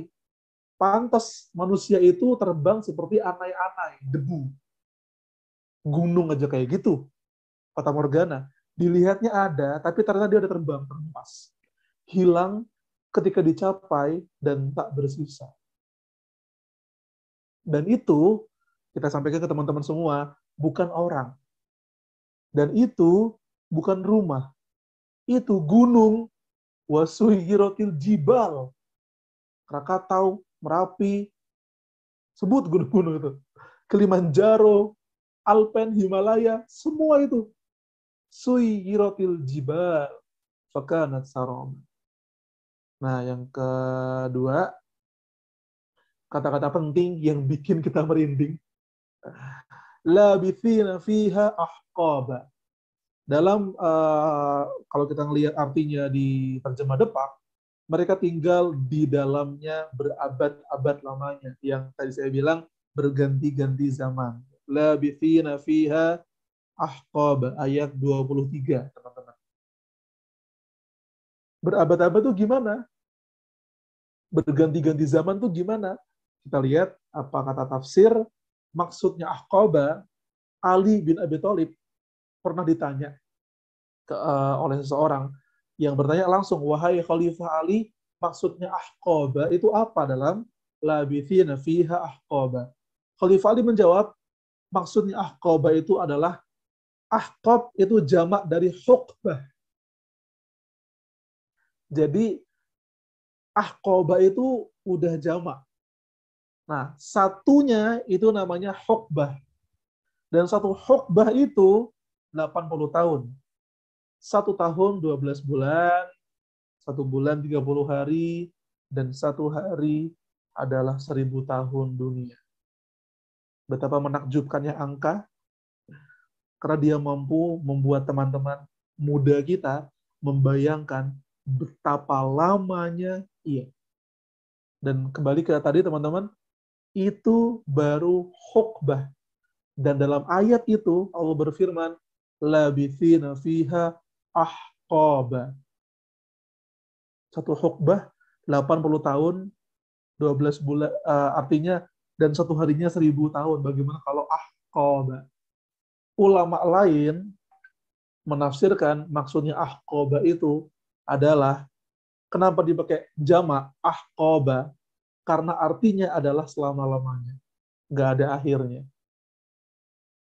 Nggak ada endingnya. Dia akan terjadi forever. Nggak akan pernah berganti. Terakhir. Ya. Nggak salah pakai dombita kan? Ya, karena ya biar itu aja relate sama teman-teman. Kata-kata yang penting yang bikin kita merinding. La yadzuquna fiha bardan wala syaraba. Ini tadi kita bahas. Mereka nggak merasakan kesejukan di dalamnya dan tidak pula mendapat minuman. Tadinya ya itu cukup cukup membuat kita berpikir, wih ngeri banget nih, nggak nyaman banget nih. Tapi teman-teman semua, bagi anak-anak muda, bagi kita yang sekarang sedang rindu tidur siang, ini penafsiran Al-Kindi menjadi sangat ngeri sekali buat kita. Maksudnya, barda, kesejukan, menurut Al-Kindi adalah tidur. Penduduk neraka itu, la yadzuquna fiha barda. Mereka nggak bisa tidur, nggak boleh tidur. Ngantuk lanjut terus sampai nggak ngantuk lagi. Entah tuh matanya sehitam apa. Kita kemudian relate-kan dengan teman-teman kan. Bayangin kamu nggak tidur 1 hari gimana rasanya? Nggak tidur berapa hari gimana rasanya? Ini selama-lamanya. Bayanginnya aja gimana ya, Masya Allah. Capek banget. Selamanya nggak tidur. Ngantuk, dilecut lagi, disiksa lagi sampai hilang kantuknya. Wala syaraba, dan tidak ada minuman yang tadi kembali illa hamiman wa ghassaqa, kecuali air yang mendidih. Kita tahu betapa enggak enaknya minum sebuah kopi yang karena panas papila kita rusak jadinya nggak enak lidahnya. Apalagi mendidih 100 derajat sampai titik akhir didihnya. Dia akan membuat usus kita terburai, membuat kerongkongan kita itu jebol. Wala'iyadzubillah. Itu dia, jazakumullah khairan hasanah jaza untuk materi yang pertama. Ini referensinya kakak-kakak, para ustadz-ustadzah semuanya, Ibnu Katsir, atau Bari, dan juga rumaysa.com. Wallahu a'lam bishawab. Walafu minkum. Kayak saya kembalikan kepada Kak Asma. Assalamualaikum warahmatullahi wabarakatuh. Waalaikumsalam warahmatullahi wabarakatuh. Jazakallah khair untuk pemaparan materi ya, atau mungkin lebih tepatnya gimana cara mendeliver gitu ya. Tadi dari materi surah An-Naba dari ayat 1 sampai 30 kayak gitu. Mungkin tadi eh, kalau misalnya peserta yang sudah mengikuti dari awal gitu ya, tadi sudah disampaikan untuk peserta yang aktif, aktif bertanya, kemudian menyimak dengan baik gitu. Insya Allah akan ada door prize dari panitia gitu. Ada 3 list door prize-nya. Yang pertama itu ada gift calendar dari Bang Edgar.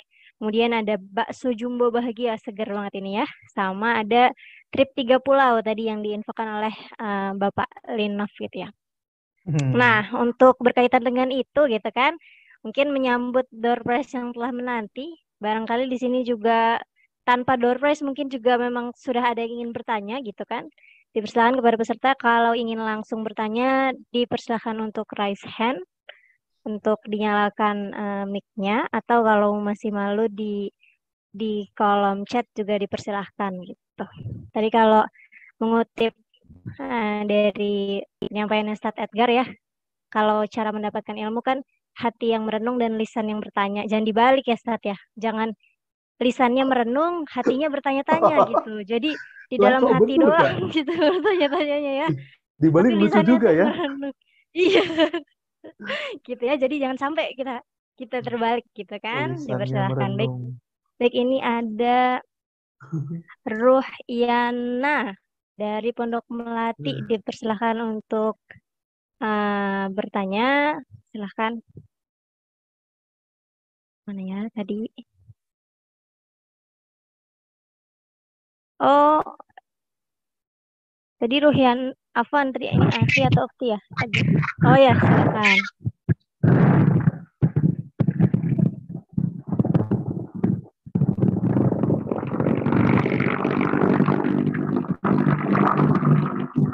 Afan atas nama Rohiana dari Pondok Melati, apakah jadi bertanya? Kalau jadi sepertinya speakernya mungkin perlu di setting apa pakai headset. Kalau enggak udah ada 2 yang menanti nih. Mungkin ini kita dikejar waktu ya. Mungkin dilanjutkan dulu ke yang raise hand kedua ya. Raise hand kedua dari Pondok Melati juga ada atas nama Okti Fuji. Dipersilahkan. Ayo sayang.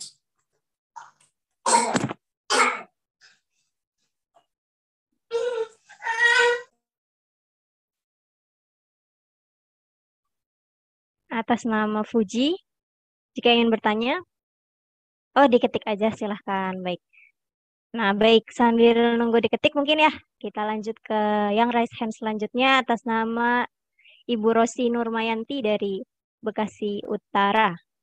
Dipersilahkan. Baik, Assalamualaikum warahmatullahi wabarakatuh. Waalaikumsalam warahmatullahi wabarakatuh. Baik, Ustadz, Afan sebentar.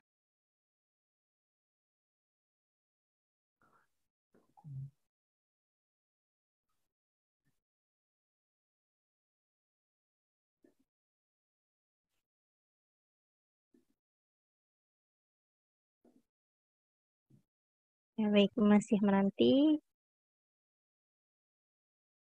Oh, mic-nya dimatikan. Iya, tadi untuk Rohiana tadi mic-nya agak terganggu begitu, mungkin boleh. Jadi suaranya feedback kalau di saya ya. Jadi kayak ada gaung gitu. Baik, mungkin pertanyaannya tadi sambil menunggu dari Bu Rosi, kita beranjak dulu ya Ibu Rosi, kita ke penanya selanjutnya yang raise hand tadi, Bang Rian Hidayat dari Jati Asih. Dipersilahkan. Assalamualaikum. Waalaikumsalam warahmatullahi wabarakatuh. Apa kabar Bang Edgar? Alhamdulillah Bang. Sehat, sehat. Baik, Bang. Alhamdulillah khair. Masya Antum Allah. sehat Bang? Alhamdulillah. Oh ya, Bang Edgar, apa nih ya? Aneh kan pegang anak SMA nih ya. Jadi pada saat UPA, ketika Anda memberikan materi, teman-teman itu mereka hilang fokus gitu Bang Edgar. Jadi kita sudah berikan materi, terus materinya sih menurut saya, ini versi saya ya, menurut saya ya itu cukup menarik untuk mereka karena mereka belum pernah tahu. Nah namun karena anak-anak seusia SMA, jadi ketika masuk materi UPA, mereka itu sibuk dengan ada yang ngobrol bareng temennya gitu, terus kemudian ada yang sibuk kembali bermain game di handphonenya gitu. Jadi untuk fokus tuh agak sulit tuh Bang Edgar tuh. Itu yang mau Anda tanyakan, gimana kita biar dapat fokus dari mereka. Padahal sebelumnya kita udah kasih materi, adab tentang ngaji gitu. Ya, adab tentang ngaji, adab tentang baca Quran, kita udah kasih materi dan selalu kita sampaikan di situ gitu. Cuma anak-anak ini ya kembali lagi, paling diam 5 menit, ntar sisanya kayak gitu lagi. Itu gimana caranya mentornya? Wah, emang generasinya beda ya Bang ya? Iya, kalau kita dulu ketika guru ngasih materi udah langsung kenyang kan. Anak sekarang tuh kayaknya enggak deh. Saya juga megang anak SMA dan anak-anak SMA yang saya pegang ini apa ya? Betul, ada satu hal yang membuat sama antara saya sama Bang Rian tadi. Ini menarik nih, materinya ini belum pernah didengar. Harusnya mereka dengerin. Nah, tapi pertanyaan sederhana buat kita Bang, apakah kita bisa sudah benar-benar meyakinkan mereka bahwa ini memang belum pernah mereka dengar? Nah, kadang-kadang begitu. Kadang-kadang orang tuh nggak ngeh ini baru atau enggak, karena kita sejak awal nggak notice. Ya, lo teman-teman semuanya perhatiin. Ini aneh jamin belum pernah ada yang dengar. Kalimatnya sederhana. Iya. Jadi, tapi mereka ternotis. Dan dalam beberapa hal, saya minjem jalan dan gayanya Ustadz Budi Azhari. Budi Azhari itu Bang, kalau ngomong itu ekspresif. Bener-bener nih. Demi Allah serius. Tolong diperhatiin. Bagian ini. Nah, gitu. Bagian ini penting. Nah. Jadi sebelum masuk ke konten utamanya, kita mulai dengan ekspresi itu. Oh iya. Boleh main-main silakan, tapi khusus ini nih. Ini bahaya kalau nggak tahu. Ini kalau nggak tahu nih, mati nyesel nih kamu. Gitu. Kadang-kadang ya emang humor sih Bang, humor. Betul. Tapi anak-anak ya kadang mereka itu nggak tahu materi itu apa tingkat kebermanfaatan buat mereka tuh setingkat level apa kalau memang kita nggak notice sejak awal bahwa ini penting apa tidak. Begitu sih di antara banyak caranya. Wallahu a'lam. Ya, Masya Allah ya.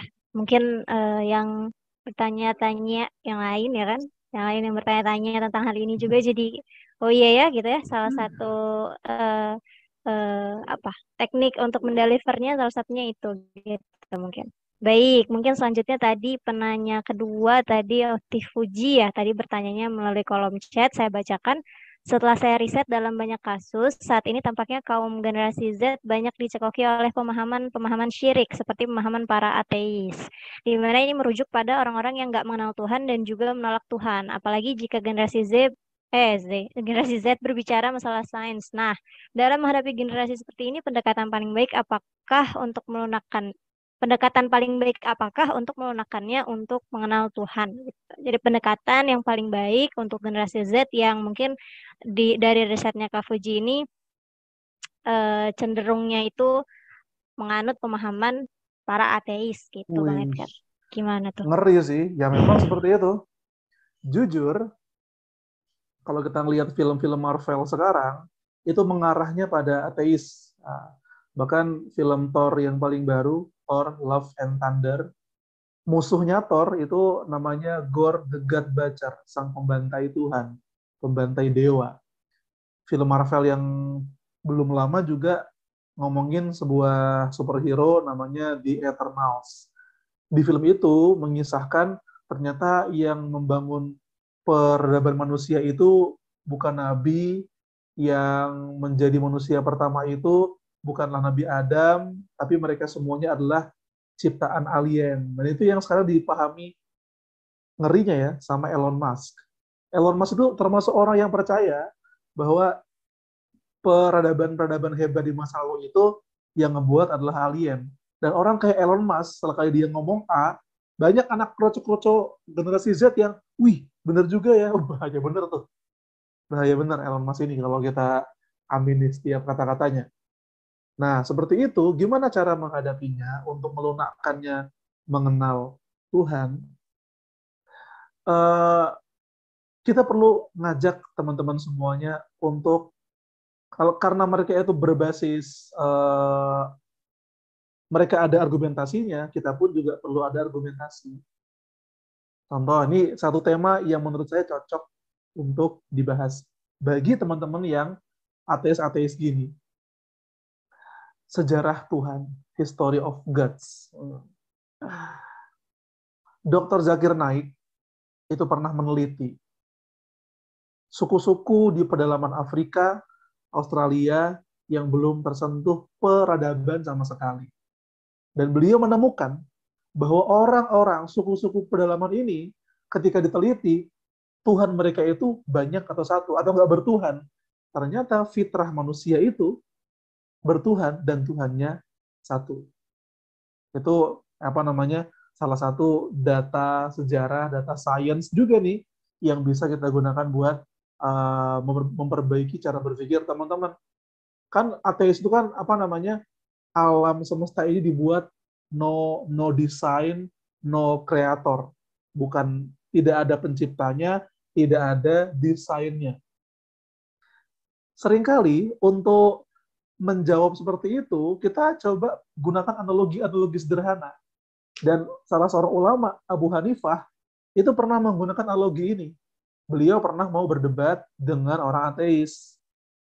Dan beliau sengaja terlambat. Datanglah kemudian Abu Hanifah, aduh mohon maaf nih, kamu bertanya-tanya kenapa saya terlambat. Saya telat. Kamu kenapa telat? Kok ulama telat? Iya, soalnya tadi saya pas mau ke sini harus melewati sungai, tapi gak ada kapal. Tahu-tahu saya melihat dari jauh ada batang pohon yang tiba-tiba berubah, motong-motong dirinya sendiri. Lalu lama-lama dia memaku-maku dirinya sendiri, tahu-tahu jadi perahu. Akhirnya aku naiki pohon yang sudah jadi perahu itu sampai deh ke sini. Gak mungkin lah. Gak mungkin batang pohon itu tiba-tiba jadi perahu. Lah itu, debat selesai. Saya menang. Gak mungkin kapal itu tiba-tiba jadi kapal. Pasti ada desainernya. Kamu tahu kan, cerita saya gak logis ya. Sama seperti pikiran Anda. Ketika Anda bilang semesta ini no design dan no creator, itu sangat tidak mungkin. Pasti ada yang menciptakannya, pasti ada yang mengaturnya. Apalagi anak-anak usia muda ya, nggak perlu kita pakai argumentasi buku-buku tebal, pakai analogi-analogi yang sederhana. Bandingkan, coba kasih gambar tangan robot dan tangan manusia. Suruh bandingkan. Itu kalau mau bahas tentang itu, coba pakai itu. Kemudian saran saya, ada seorang influencer Muslim di Twitter yang dia itu mengkampanyekan anti ateisme. Gimana caranya?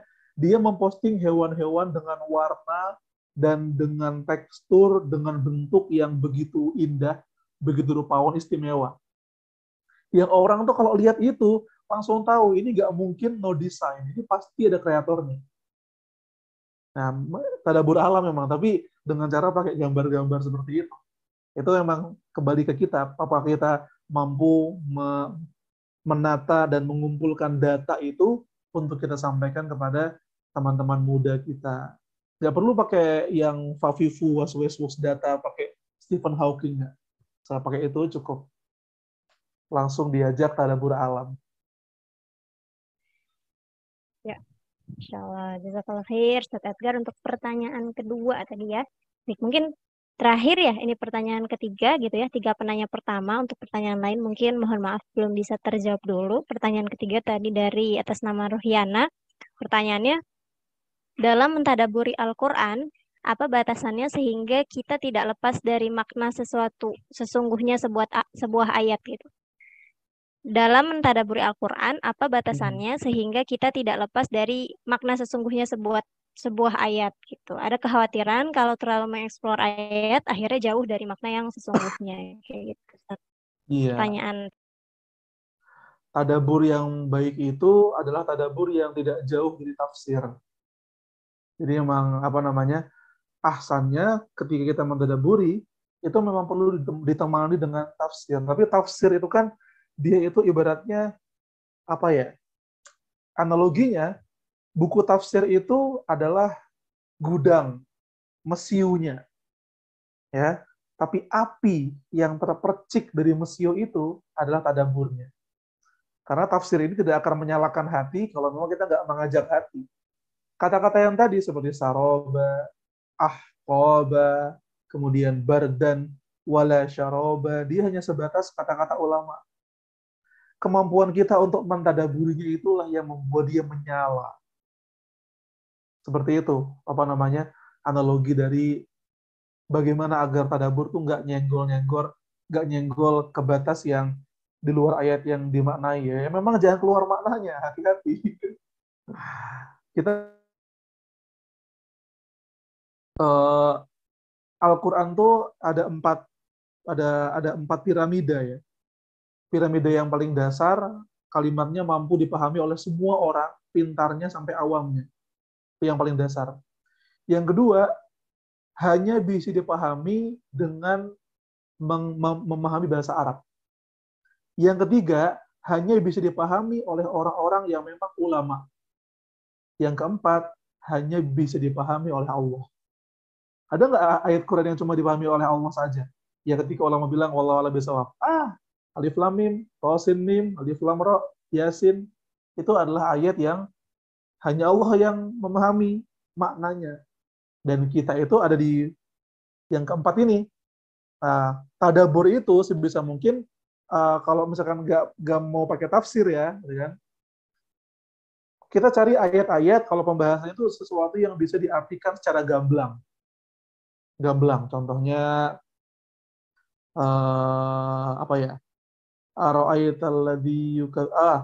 yang ayat terakhir Al-Maun, wa yamna'unal ma'un, tidak mau membantu dengan barang-barang berguna. Itu kan gamblang sekali barang berguna apa aja itu kan.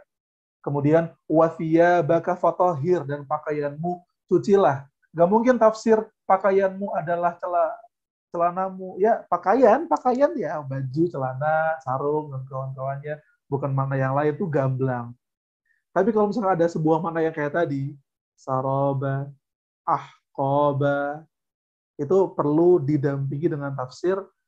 Namun setelah itu, nggak cuma tafsir, kadang teman-teman, kakak-kakak, kita itu bermesra dengan tafsir, tapi karena jiwa dan kepekaan tadaburnya belum ada, dia nggak nyala. Mesiunya banyak, tapi tadaburnya nggak nyala. Maka perlu banget dinyalakan jiwa kita untuk bisa tidak hanya untuk memahami itu, tapi juga menyampaikan itu.